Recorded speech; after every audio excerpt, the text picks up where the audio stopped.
నిజానికి ఆ పిల్లలు కూడా గ్రేటే. తమ తల్లి ఒక స్వీపర్ అని చెప్పుకోవటానికి ఏమాత్రం సంకోచించలేదు. చాలా మంది పిల్లలకు వాళ్ళు ఆదర్శం. అంతేకాదు, అంతమందిలో బహిరంగంగా తల్లి పాదాల్ని తాకి ఉద్వేగానికి గురయ్యారు.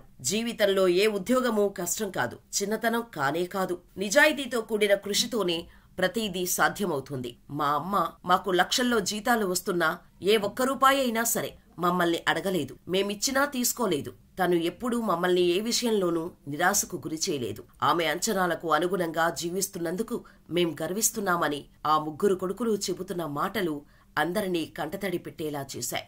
చూశారు కదా అమ్మ కదా, ఆమె కష్టాలు, త్యాగాలు, విజయాలు, ఆమె పిల్లలకు నేర్పించిన ధైర్యం, ఆత్మవిశ్వాసం, అంకిత భావం. ఇవన్నీ తల్లి శక్తికి నిజమైన నిదర్శనం. ప్రతి ఒక్కరి హృదయంలో ఆమె కథ ఆదర్శంగా నిలుస్తుంది. ప్రేమ, పెళ్లి, ఉద్యోగం, ఆరోగ్యం ఏ సమస్యలైనా కేవలం మీ ఫోటో మరియు చెయ్యి చూసి సంక్రాంతి వరకు ఉచితంగా జ్యోతిషం చెప్పబడును. ఈ కింది నెంబర్ను సంప్రదించండి.